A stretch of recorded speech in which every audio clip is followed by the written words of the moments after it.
Welcome everyone to the No Streetlights podcast. I'm Aaron. And I'm Tim. We'll be diving deeply into what we've been through, how it changed us, and what we've learned. We want to crush stigmas through exploration and raw, honest discussions. Let's come together and break through these social norms by being vulnerable and open with each other. So, take a breath, relax, and be welcome.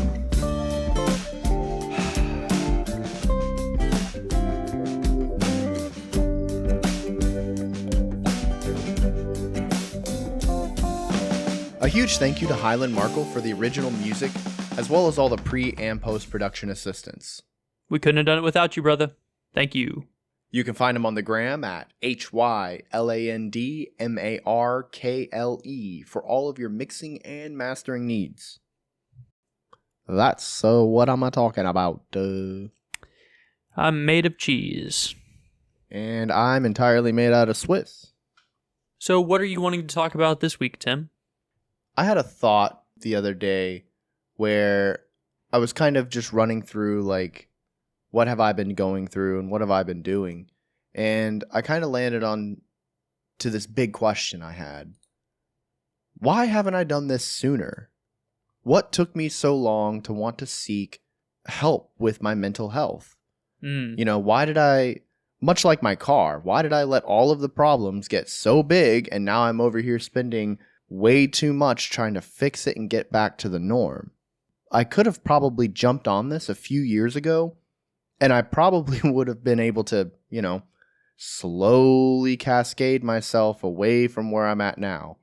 But instead, now I'm in a 12-foot deep hole and I'm climbing out.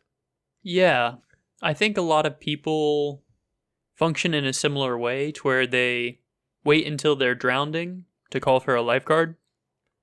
So I think it is very important that we just try and stay present and mindful and recognize when our body is telling us, hey, you need to take a break. Yeah, absolutely. But there is another side to that, though, too. Sometimes people know something is going on with them, and they think, I might need help. But there's outside reasons or outside forces, or maybe sometimes it's an internal struggle that will cause them to not want to do that. So I kind of want to talk a little bit about these barriers that people may face, or that I have faced, or that I've seen other people go through, because this is a common thing. There's so many people out there who are having these thoughts, these issues, these metaphysical barriers existing in front of them that are stopping them from enhancing who they can be or who they want to be. Tim? That sounds great, but first, let's talk about our sponsor. You mean BetterHelp? I do. Aaron and I have faced many challenges on our journeys of personal growth, including many pertaining to mental health. That's why we're excited to talk about our sponsorship with BetterHelp. No matter what you're going through, be it depression, anxiety, relationship, or identity issues, or if you just need an outside perspective on what you're going through, BetterHelp can be an incredible option for you. Knowing how and where to get effective, affordable therapy is a major concern for many people. And with BetterHelp, you can connect with a licensed therapist from the comfort of your own home. Schedule appointments and attend sessions on your phone, laptop, or tablet. You can even message your therapist whenever you need their support. If you're interested in giving therapy a try, check out betterhelp.com/NSLP for No Streetlights Podcast, or click the link in the description to start your journey of improving your mental health and becoming who you want to be. By using our link, you'll get 10% off your first month, and you'll be helping our message reach even more people. Thank you all for your support. So, Aaron, let's, how do you think we should start this conversation? I mean, I've outlined what I feel like we need to be talking about, but how do you put one foot in front of the other and have this conversation? I think an important thing to realize is that each second is like a decision that we get to make with what we're doing. Since we're team free will, we get to decide every second what to do. And that means that every second you get the opportunity to decide to work on your mental health, or to seek counseling, or to do your own introspection and retrospection to try and become a better person. So I think if more people realized that the way that time moves, if you're not getting better at something, you're getting worse. There's no such thing as like maintaining a skill as far as like not getting better or worse. You are either getting better or worse. If you're not practicing a skill and getting closer to mastering it, you are kind of letting that muscle atrophy. Yeah. If you don't use it, you lose it. Yeah. So you need to constantly be thinking about your mental health and kind of doing systems checks, seeing how you're doing. And then if you need to seek professional help at betterhelp.com/nslp, you get to make that decision every single second. And if you decide that that's what you need, you have, 10,000 opportunities in the day to take that step. It's okay if you don't do it before 10, but then hopefully you do it before noon, and then hopefully you do it before 4, and then hopefully you do it before bedtime. I think a lot of people struggle with where they are, and then they don't do anything to change their circumstance. And then that's kind of the definition of insanity, is doing the same thing over and over and expecting a different result. If you're going through hell, you need to push forward to get out of your current circumstance. And I feel like we've kind of touched on that a couple times now. If you're going through hell, why would you want to stay in hell? Get out of there. Mm-hmm. Something else too. I think you kind of touched on a couple of these points already. And I guess I'm just going to kind of generalize them a little bit here. But some reasons why people may not even consider that is maybe getting help seems like it's inconvenient to them, Like you said, you have 10,000 opportunities throughout the day, but, realistically speaking, in this day and age, people are working, 9 to 5s. That's kind of a thing of the past. Now it's more of like a 7 to 6 or something ridiculous like that. People are putting in hours because they have to. Everything's expensive these days. So where are they going to find the time? Or at least that's what they tell themselves. That's another mental barrier. I don't have the time to do that. I have to go to work tomorrow. I have bills I have to pay. I have a mortgage I'm trying to take care of, or a rent or a car payment, whatever it may be. But, to them, it seems like it's an inconvenient process. I get one day off this week. Do I really want to spend it at a hospital talking to a doctor or a therapist? Yeah, I think that's a huge barrier for a lot of people, but there is a solution for it. And I mean, being more focused on the solution rather than the problem is what's going to get you out of that situation where, you say, I'm working a 9.5-hour day, but if you get 2 15s and an hour break for lunch, do you need an hour to eat? You can go to therapy for an hour in the middle of your day to kind of like decompress at work. And then you could take your 2 15s in the afternoon, so long as, the job site or your supervisor can accommodate it. And you can wolf down some food real quick.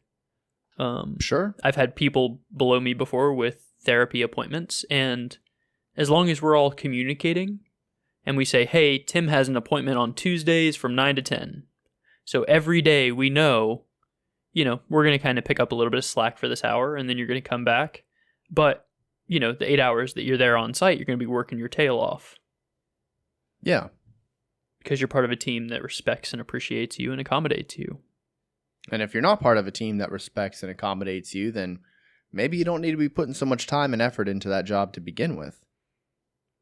Yeah, and we could always talk about ideal environments for people to work in. Well, I think we did in episode 2. If you haven't listened to that episode, maybe you should go listen to it. Yeah, we talked about leadership theory and how to be a better leader. And I think there are a lot of golden nuggets in that episode that, hopefully people can push in that direction of helping us I think help that's each other. But kind of going back to that mental barrier of the thinking you don't have enough time. I mean, I won't lie. That was a barrier that I had. I don't have time to spend hours at a hospital to fill out a document talking about my history, my trauma, my past, and things like that. I like to work. I'm a busy person. Or even better, I'm actually kind of an impatient individual. I don't like sitting in the same place for far too long. I need to get up. I need to get moving. I don't like being anchored into something. So for me, that was something that I had to think to myself, I'm kind of being a little dumb with this. Like, I have the time. And if I'm not spending my time like at the hospital and trying to focus and fix what's going on with me, then what am I doing with that time? I'm moving around, but am I actually accomplishing anything? You know, there were no checks being put in a box for me doing that something else, you know? Yeah. So going to the hospital and actually realizing taking that time was going to be worth it. It's one of those invest in yourself moments that I had to kind of click into my brain at some point. Oh yeah, people are not investing in themselves nearly enough. As you're talking about with like people working mad hours, like I think we need to push for working fewer hours again, especially with as much as stuff is automating and there's like huge job shortages and stuff. Like, I get it, put in your time, make your money, but like understand that you're only getting so much out of that job. So you should take a couple 5-10 minute breaks every day to be like, am I in a healthy headspace? Like, do I need to take a breath? Do I need to work slower? Do I need to take a break? Should I take a day off? We could probably talk about anything involving like the current environment for working and the economy and stuff like that. That's a whole separate conversation that, you know, one day we might decide to have, but if we can find an economist to get on the show. Yeah, we'll accommodate some time for ourselves to do that. But I do agree though. You know, people do need to be taking those 10 to 15 minutes every so often to, you know, think about themselves, reflect inward a little bit. If you don't do that, I highly recommend you do that, because you're going to start finding out stuff about yourself that you either, one, have never noticed before, or two, you attempted to ignore. And now that you are aware of those, you can start thinking about what you want to do to fix that. And if therapy or psychiatry, whatever it may be, whatever you wish to do to tackle that, you know, you are going to have that want to do that now. There's another barrier too that, especially in like my community, it's kind of a stigma that floats around you.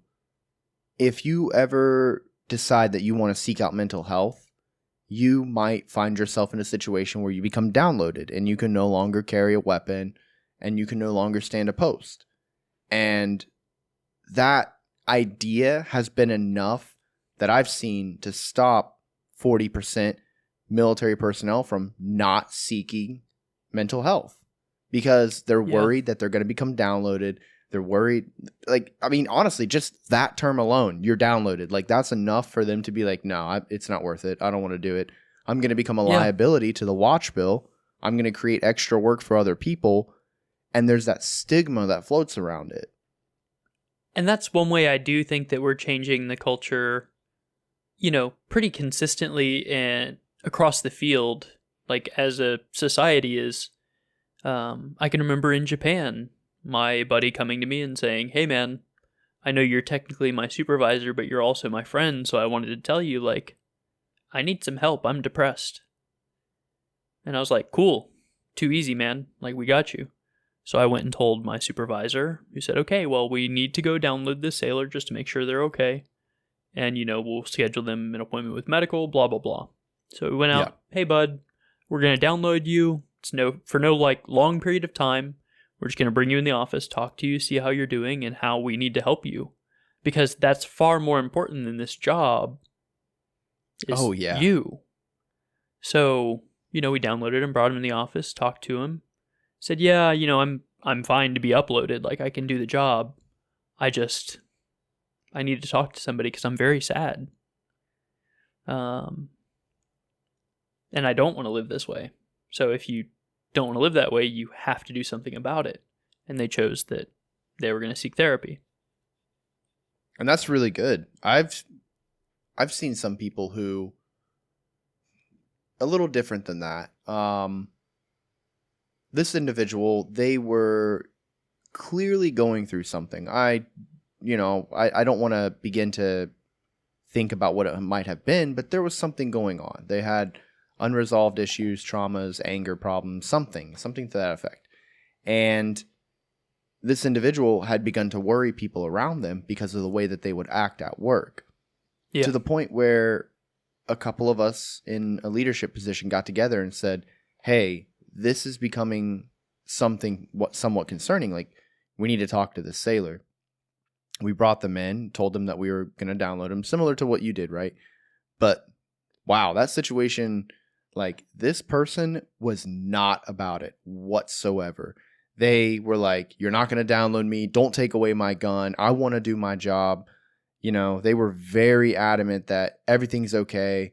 And it's like, look, like, you can say that, but it's very clear from our point of view that something is not okay. And, you know, I do agree with what you said, right? Like, as a society moving forward, I think we're becoming a little bit... We're working on our emotional IQ.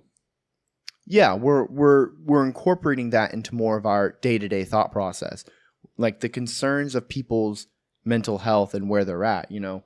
Yep. On this planet full of, 9 billion people at this point or something insane like that. Like, you know, there's a lot of people that are having, like, mental health issues, and it's being talked about a lot. And there's a lot of talk about suicide these days, too. And it is very concerning, you know. And actually, one huge thing that the DoD has going on right now, and for anybody who doesn't know about this, they just began implementing the Brandon Act. I've heard of that. Tell me more. It's a pretty huge deal. Hold on one second. Let me bring some information about it up. So while you're looking that up, I'm going to share another story or two. The first one I want to share is, I guess, the one that's touched me more recently. I had a buddy out in Japan, codename Cashew, who was a very smart young sailor, very capable, very strong. I knew this person could go wherever they wanted to. But as they kind of got into the military machine of, like, idiots who get paid slightly more than you telling you to do dumb things, he got very angry because he became disillusioned, I think. And so this sailor began acting out. And one day I stood beside them in guard mount because we had, you know, a new whoever who wanted us to have our notepads out and to be taking notes all guard mount. So I was like, cool, I'm going to get some insight into what's going on in this cat's head. As I stood beside them, they were writing down, like, fuck this place. This person's a bitch. Like, I fucking hate all these people. Like, I would smack the shit out of such and such. Jeez. And I was like, yo, what the fuck is going on? And they were like, I hate it here. Like, everyone talks down to me. No one respects my opinion. They're making us do all this dumb stuff. You know, I sat down and I was like, listen, dude, I'm sorry, but that's kind of how work goes. Like, you show up to work, your boss tells you to do some dumb stuff. You do your best and then you go home. Like, I'm sorry that such and such is an a-hole about, you know, we got this new relaxed thing where we could wear command ball caps, but they want us to only wear the 8 points. I get that that's frustrating and upsetting, but is it such a big deal that, like, you should let that fester in your soul? Like, yeah. And so I definitely went to the senior person and said, hey, maybe you should relax about the command ball caps. And they were like, nope, I hate them. And that's just a crotchety old person being a crotchety old person. And we kind of have to accept that's going to happen sometimes. Unfortunately, it does. And I mean, if that means you wear a stupid hat for 20 minutes during guard mount, and then you get to put on your comfy hat, like, maybe don't freak out about that. Kind of seems like a minor trade-off. But, I mean, it's mountains and molehills. It might not be a big deal to you, but it could be a big deal to me. So if I say, hey, wearing a comfortable hat is going to change my life, I mean, how much are you going to care about that hat? Me? Not at all. Wear whatever hat you want. Wear your hat. It doesn't matter if it's got the safari flap in the back. Yeah. You know, let them wear the goofy hat. So, I want to bring it back a little bit to the Brandon Act. So this way, I'm properly educated on it in the sense that I can at least talk about it enough so people know what it is and that it's out there. But the Brandon Act was put into the DoD by Congress. Essentially, what it is it allows service members to seek help confidentially for any reason at any time and in any environment, thereby reducing the stigma associated with seeking mental health care. Okay. So basically, you can't penalize people for seeking help.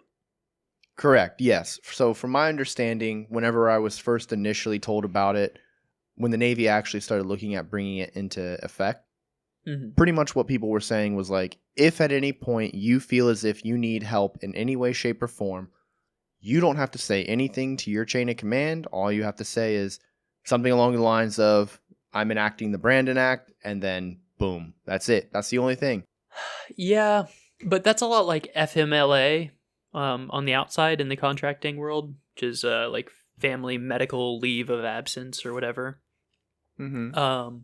Where like, yeah, sure, you have your rights, but like you can still get crapped on. So like I had a friend who was on submarines, and submarines is like super secret squirrel shit, very tiny community, very elite. And so like they literally were dealing with the anxiety and depression, and anytime they went to their doctor and were like, hey, I want to talk to a therapist for my anxiety and depression, they were like, if you have anxiety or depression, you're immediately disqualified from submarines. So you did not just tell me you're suffering from anxiety and depression. Go back to work. Huh. I mean, I am. I just told you, so can I talk to somebody? Yeah, but that's just to say that, like, not every community is going to be as understanding as you and me. So, like, people need to understand their options. And a lot of that is, seeking help outside of work. So using your resources of, BetterHelp to talk to a therapist on your own dollar, if that's going to be your best option. Or, there are several state programs for victims and people in difficult circumstances. So, like, if you need help, there are probably resources out there that you can find. It doesn't make you any less of a man or, any less capable of a woman. Or, it doesn't make you a hindrance as a human being that you need help. Our brains weren't made for the life that we're living in the year 2023. Yeah, and a little bit more on the Brandon Act idea, right? So, again, this is only for DoD. Like, I can't say for much on the civilian side. Pretty much what you said is exactly what I would recommend. Like, do you have to get help from your workplace if you're a civilian and, you work at a, like you said, a contracting job or union or something along those lines? No, absolutely not. You have options, DoD, it is a little different. You have to have like medical referrals in order to be seen out in town. And typically, if you do kind of skip that referral step, there's always the chance that TRICARE won't pay for it, or there's going to be some kind of disconnect between your medical record, which is very important for us, or the hospital or whoever you saw. I mean, I actually was just told a story the other day of another sailor. They had been getting therapy at one of their previous commands for 3 years. That therapy was never logged in their training jacket because it was out in town. Yeah, their IMR. Yeah, so, that doesn't help them at all. And then when they came to this command, they're like, hey, I want to continue my treatment, my therapy. And they're like, well, you've never done therapy before. And I was like, yes, I did for 3 years. And they're like, no, you didn't. And they were like, I have no idea like where the disconnect is here, but, I can give you my therapist's number. But, kind of going back to the Brandon Act, it's meant to essentially, because there is that issue in the DoD, right? Like if you go to therapy or behavioral health or whoever, on the ship, if you go speak to them and you let them know like, hey, I think I may have depression, anxiety, or I'm going through some stuff, I want to speak to somebody, there's always that chance that they turn you down. They refer you to somewhere else, or they tell you like, you don't meet the threshold for what we consider important enough to give you an appointment. In fact, that actually happened to me last year when I went through my annual physical health assessment. I mentioned on my paperwork and everything, because there's certain line items and stuff you have to fill out. I let them know about the like high levels of anxiety that I constantly feel. And my doctor, they looked at it and they said, oh, hey, like, I'm going to give you a referral to behavioral health so that you can sit down and talk to them and see what your options are in order to fix that. Cool. Perfect. That's exactly what I wanted. 1 month later, they finally called me and they're like, hey, just so you know, you don't meet the threshold. And I was like, what? What do you mean? They're like, yeah, like you just don't meet. I was like, what is the threshold? And they're like, well, according to what we have right in front of us, you don't meet the criteria. So what we recommend you do is go to this third-party counseling that, and don't get me wrong, they are a great resource, but it has nothing to do with my medical record, which again, as I've already said, is very important. Making sure something like that is documented, like, hey, this is what I've been going through so I can continue treatment further on and down the road. That's going to be important for me. But they wanted to send me off to a third party. I was like, that's not okay. Yeah, no, you still want to take those medical records, get your own, and put it in your personnel file, like your whole personnel jacket. You can still get credit for that. But that's a problem everywhere, and I think we're almost minimalizing it when we only talk about it in the military. We're only helping like that percent of the population versus... Right. I understand what you're saying. I'm just specifically referring to in this particular situation regarding the Brandon Act specifically, because that's what I was talking about. I do agree that like society as a whole, like that is a very common issue, but there are steps being taken, or at least have started to be taken, in order to push people to not have to worry about that anymore, where they feel like they're taken serious, no matter if they're a civilian, a military member, whomever. People take them serious whenever they go and attempt to seek help. Yeah, I think that's just us realizing that like mental health is a very serious concern. And luckily I'm starting to see a lot more media about it and solutions for it. Since if you focus on the problem, you're not going to get better. You need to focus on the solution. And I think that's my message I'm trying to impart is no matter your circumstance, instead of dwelling on that circumstance, focus on where you want to be. In defensive driving, they say, wherever you look, that's the direction you're going to go. That's how it is with life. Like we do eyesights, muzzle, target, whatever, for military police, like how you need to have your stuff lined up. But that's just how you should be encountering life. And that's why, a lot of parents have their kids do like goals for the year. Like keep your eye on the prize. What do you want to accomplish? And if that's improving your mental health, like put in the work that it takes. Do your retrospection, do your meditations. Where now I'm doing my 30 minutes of cardio in the morning. That shit sucks. I hate doing that, but I need to do that. Yeah. I think one thing that I want to like try and make sure my message gets across is like for you, right? You're talking about the whole portion of like understanding you have an issue and wanting to be better, and then do these things in order to make sure you're constantly seeking improvement. But yeah, for the individuals that aren't even at that stage yet, they haven't taken the first step. They're still trying to figure out if they're even walking, like getting up and actually proceeding down this path is something that a lot of people, they don't know how to begin. They don't know how to start, understanding one, that the stigma that surrounds the idea of what they're doing, that might be enough to persuade people to not even consider anything for mental health. I want to reach the people that aren't thinking about that. The people who are thinking about getting help for mental health, that's great. I'm glad you are. And there are tons of resources for you to do it. That's very important. And I completely agree with what you're saying, right? Constantly do the retrospective to yourself and think about what your next step needs to be. You've already identified the problem, but let's identify the solution, right? There are some people who avoid identifying that problem entirely. It doesn't exist to them. I don't need therapy, things like that, That's One thing I think it's big that you're talking about, and I'm glad you reinforced it, that we are talking about breaking through social norms by having vulnerable, open conversations. So if you are concerned about your mental health, or if you have the fleeting thoughts of like, do other people deal with this much anxiety? Do other people have this hard a time getting out of bed? Maybe replace 5 minutes of doom scrolling with micro learning.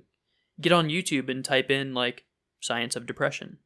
I've been sending you tons of videos about mental health and cognitive distortions. I've been talking with my dad about mass illusions because he tends to believe conspiracy theories and stuff. So I'm like, Dad, you need to look at things kind of scientifically and be like, is this the most reasonable explanation for this phenomenon?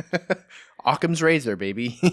Oh God, I hate it so much. But so we just need to change our way of thinking. So instead of, I need to find this escape of playing this game on my phone that takes up 100% of my attention and it's so stressful, to right.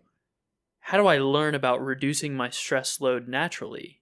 Should I get on some rollerblades and go around the block a couple times? Should I play with my dog? What's going to be rewarding to me? And a lot of time, that's that small sense of accomplishment. Learning something about depression, changing something in your habits. Yes. You see results when you are consistent. So if you consistently change your way of thinking about something, like we said with the, your thoughts become your words, words become actions, actions become habits, habits become character, character becomes your destiny. We talk about, I get the opportunity to. I get to do this at work. That's how you're going to make those incremental changes to improve your life long term. So you were saying people don't, or I think it was last night or this morning, my wife was saying she didn't realize all the small decisions that she had made, how they all contributed to her being who she is.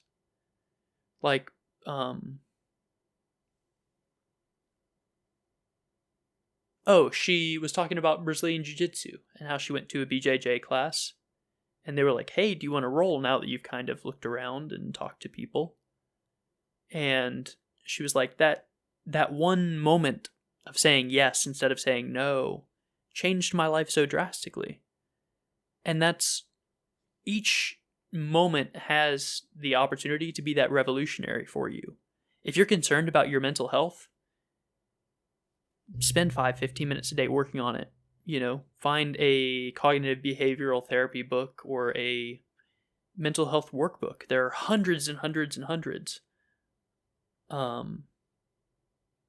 And kind of assess if you need more help or if you can help yourself. If you're enjoying this episode, consider pairing it with BB's Coffee. A partner to the channel, they've developed a No Streetlights blend that suits our taste perfectly. Has a bright floral bouquet with subtle flavors that reveal themselves the longer you spend with them. For each sale, we'll be making a donation to 4 Paws for Ability, a charity that trains and provides service dogs to veterans and children in need. From now until September 1st, you can use the discount code SUMMERB23 to get 10% off your order. So that code is SUMMERBEE23. Go to bbscoffee.com now and get our specialty blend or any of their other blends to support a non-profit while getting your daily fix of no murdering juice. Murdering's bad. Okay.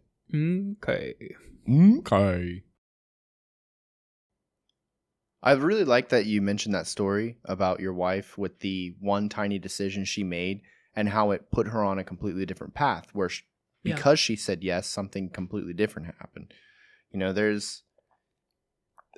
I could probably talk about that kind of general idea and thinking and everything a little bit more in depth, but honestly, the easiest way to explain it is if any of our listeners have ever seen a movie called Yes Man starring Jim Carrey, that movie kind of explains that perfectly. I love that movie.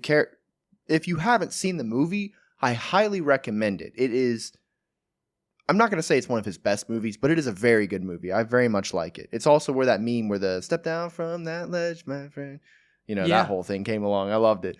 But no, that movie is great. And it does kind of give you this sense of like, you know what? Maybe I should say yes a little bit more. Maybe I should give those opportunities that I normally avoid or don't want to be a part of. Maybe I should give them a try. Who knows what can happen? Like in the movie, he goes from where he is at the beginning to where he is at the very end only because he just started saying yes. And of course, it's a movie, whatever. But like, watch it because I feel like you could definitely learn a thing or two about what it means to change your habits by simply saying one word. Yeah, so I think that's huge, and I love that that movie has inspired people to take that step of saying yes and making it work for them. And I recently watched a video that was about how to win friends and influence people. And it said, everyone's the main character of their story. So the way that you have their actions benefit you is think about what they're trying to do, what they're trying to accomplish, and help them with that. And that's going to help you push your goals forward. Like you and I are working on this podcast. You have goals and aims with this podcast. I also have goals and aims. We probably don't have the same end goal in mind, or we don't see like everything ending up exactly the same way, but we're pushing in the same direction. So I think it's important to surround yourself with people who have the same goals. If you're worried about your mental health, talk with your friends about mental health. And if they're not willing to engage in that conversation or challenge themselves and you to grow, you need to look at who you're surrounding yourself with. So I also, I've had a conversation very recently with my wife about my journey, my mental health and everything. There was a lot of things that I had to think about and I had to overcome myself. One of those things was definitely my pride because, you saw it. You saw me spiraling years ago, right?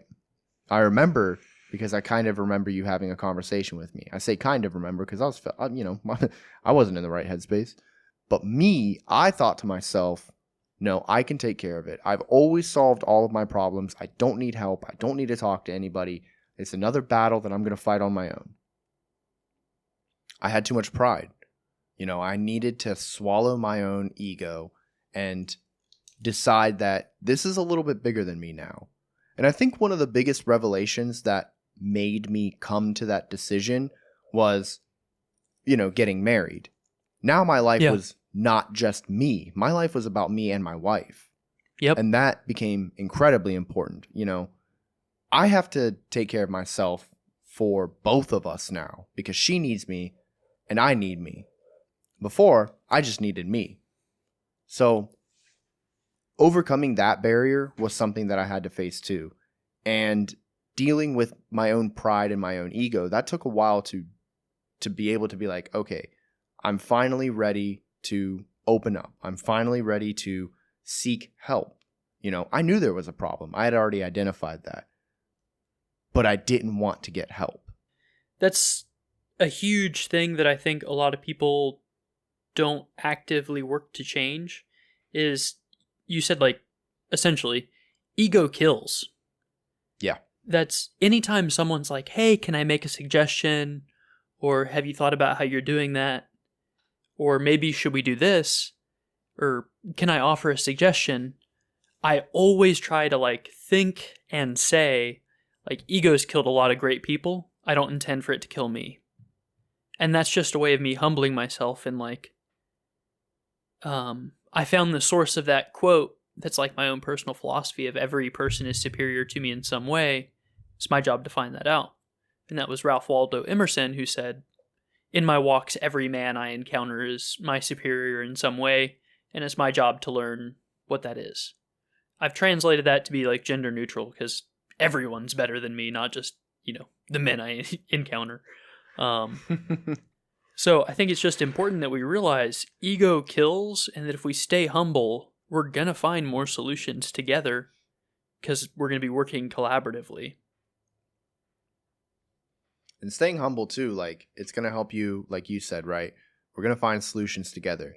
But staying humble also can help you find solutions for yourself.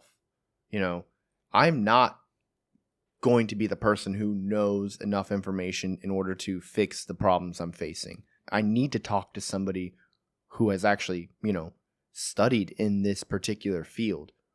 I need to go see a psychiatrist or a psychologist. I need one of these things in my life.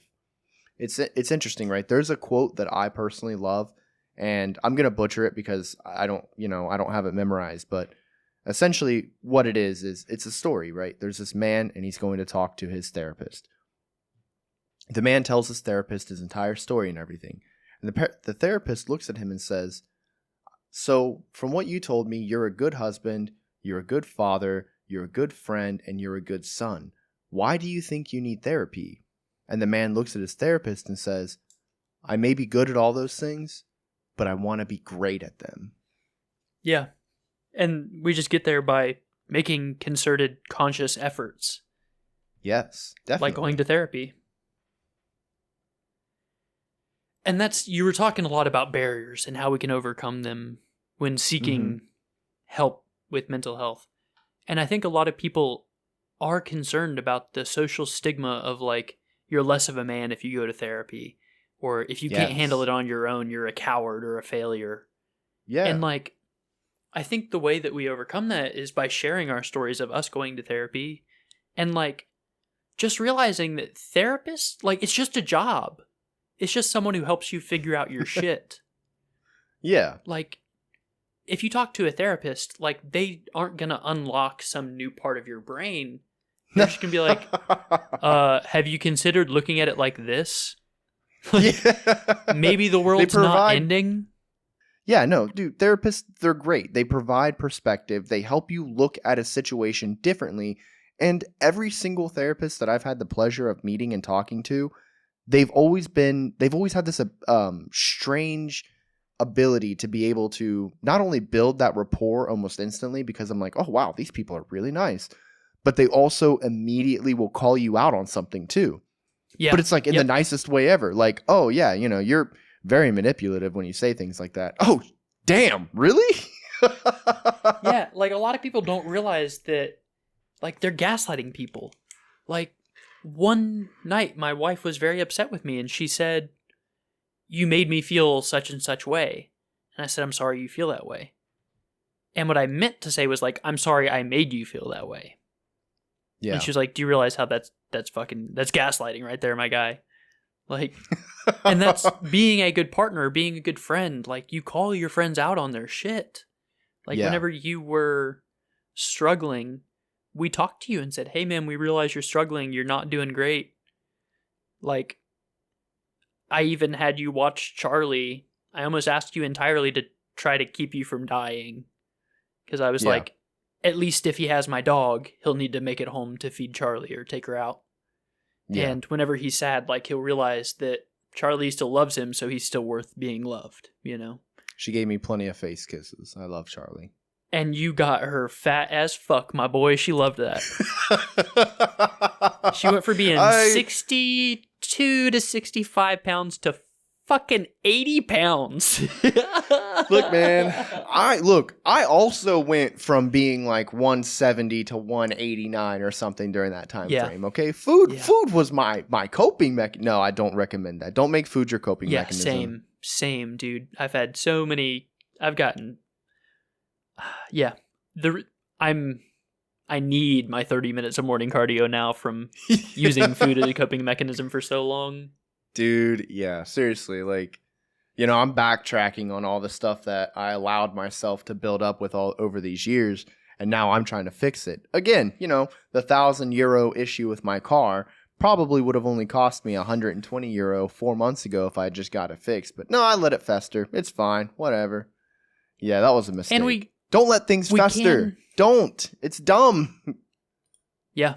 If you address a problem on the spot, it takes seconds. And oh my God. There's another great, inspirational quote people hang up on their wall or post on their Facebook wall now, I guess, nowadays. But it's like, if you don't make time for your health, you'll be forced to make time for your illness. If you don't make time for your wellness, you'll be forced to make time for your illness, I think is what it is. But it's just you don't make time for your wellness, you're going to be forced to make time for your illness. I like that. So that also extends to your personal relationships. If someone does something that's out of line, you need to set a boundary. Because if you address it right there in the moment, everything is going to be hunky-dory, and we're going to be on that positive trajectory moving forward. And also, you give people the opportunity to show their ass, and for you to say, okay, if I walk around with shit in my pocket all day, I'm going to smell like shit. Probably shouldn't hang out with this person. Because I don't endorse what they're doing. I do think we've kind of covered that same or very similar topic in our friendship episode. And I think we've also touched on it on a couple other times too.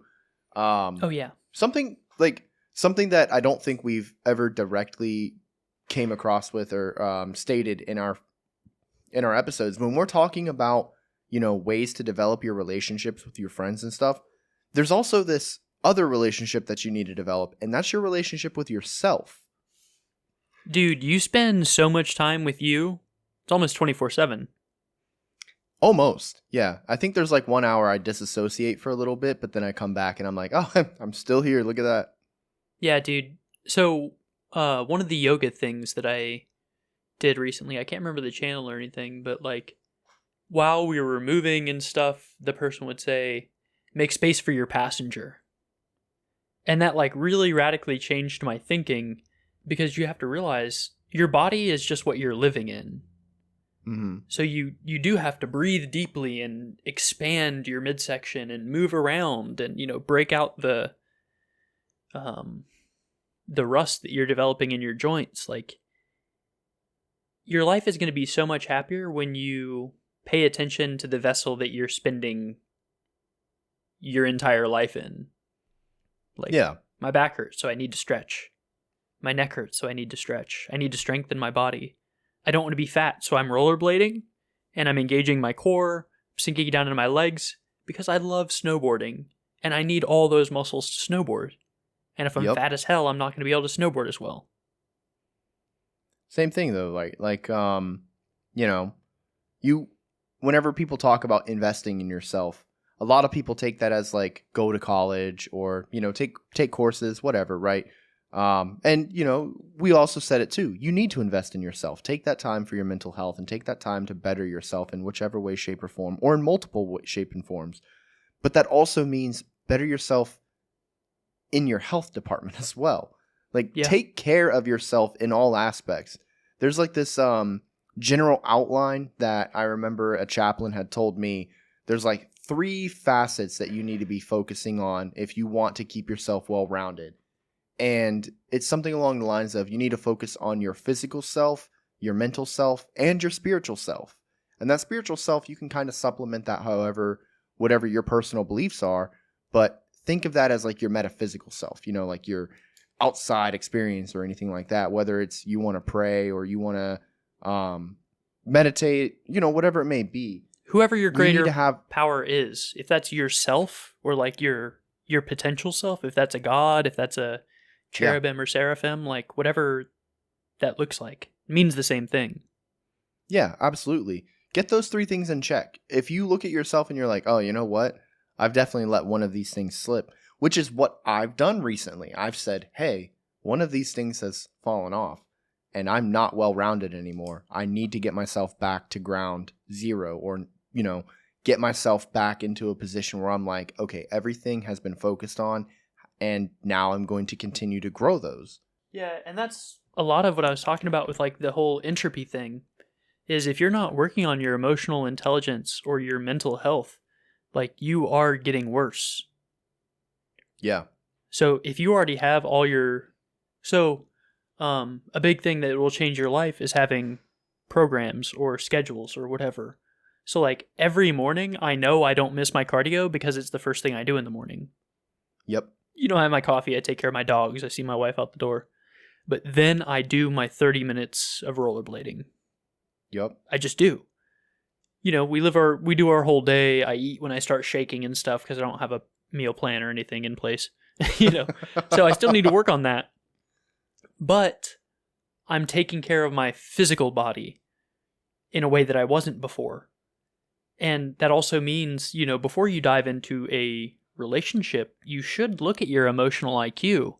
And luckily, a lot of us are now, but understanding how to communicate healthfully, how to apologize in the proper way, saying, I'm sorry I made you feel that way instead of I'm sorry you feel that way. And being able to look at yourself objectively and say, that was messed up that I did that, and I need to change something. So I think you touched on something really big here about the physical, mental, and spiritual. And one thing I want to add to the conversation that I talked about in plenty of previous episodes is you have like the rule or guide, the community, and then what is it, the teacher or something? The rule, the community, the sangha, and the teacher. So like your physical health is going to be the rule or guide, which is like how you live your life is going to affect your physical body. And then who you surround yourself with is going to affect your mental body. And then the people that you look to guide you is going to affect your like spiritual, however you envision your consciousness. Mm-hmm. So I think that's something that I should find a way to put into words and then sell those words for $20 a piece at Barnes & Noble or whatever. Barnes & Noble would be great. Dude, I would love to put out a book, but I just got to figure out how words go on pages first. Yeah, I'm not very good grammar-wise, so, I would love to publish a book. I've talked about that with the wife a couple times, too. It's like, I have all these ideas swimming around in my head, and the best thing I can ever do is just put them in the Dungeons & Dragons game and let you guys experience it. Yeah. My DM right now, he works through very complex social ideas and tells very powerful stories in the game because he was in FBI undercover, and since he was a bald white guy, he got put on hate crimes and stuff, so he spent a large portion of his career doing that. So our current campaign explores those social dangers of like living in an echo chamber, not realizing the systemic evil in whatever system you're a part of. Damn. Yeah, so I mean, if you're not surrounding yourself with people who are working out their brain, your brain's going to atrophy. Yeah. There's a lot of barriers that people are going to have to face when they do decide that they want to seek any kind of betterment of themselves, right? Regardless of what that barrier might be. And I know on this platform, we specifically talk more in the mental health realm. So that's kind of going to be what I mostly am going to touch up on with my summarization here. But if you do ever decide that, hey, something doesn't need right, or maybe I want to get a different perspective on how I'm feeling or what I'm perceiving, therapy is going to be a great option. Sitting down and talking with a counselor, somebody along those lines, that's going to be a great option. And if you have the thoughts to yourself like, hey, I want to, but I don't want to seem like I'm weak. I don't want to seem like I'm not able to take care of my problems.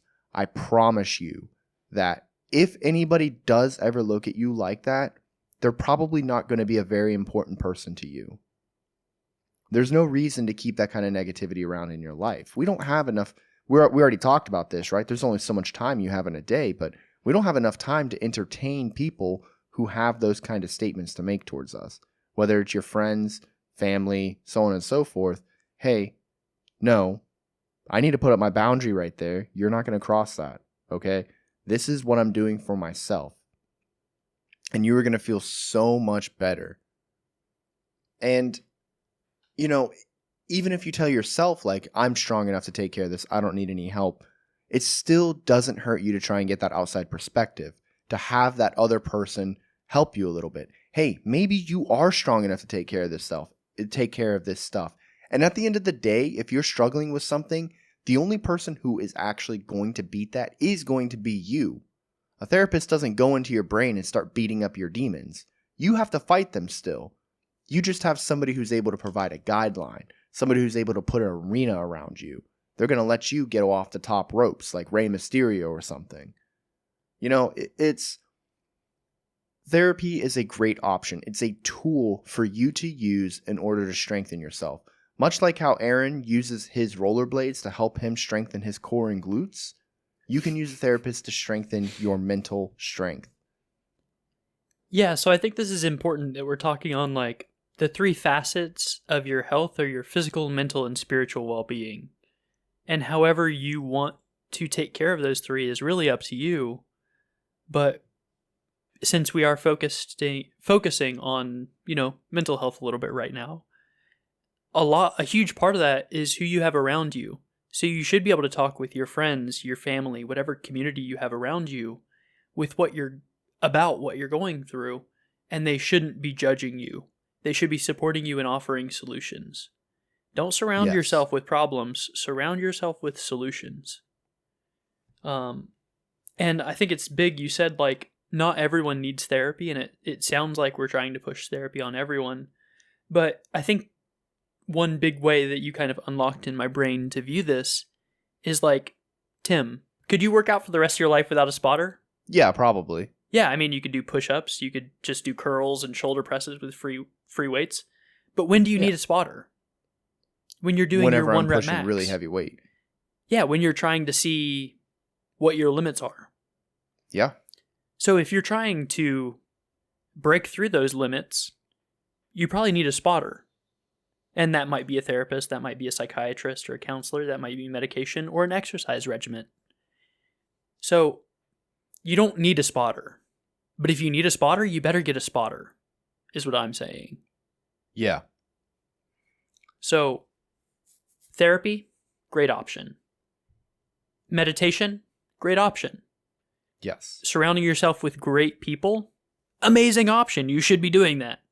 Having 100%. people around you that you're trying to emulate. So encouraging your own spiritual growth. That's incredibly important.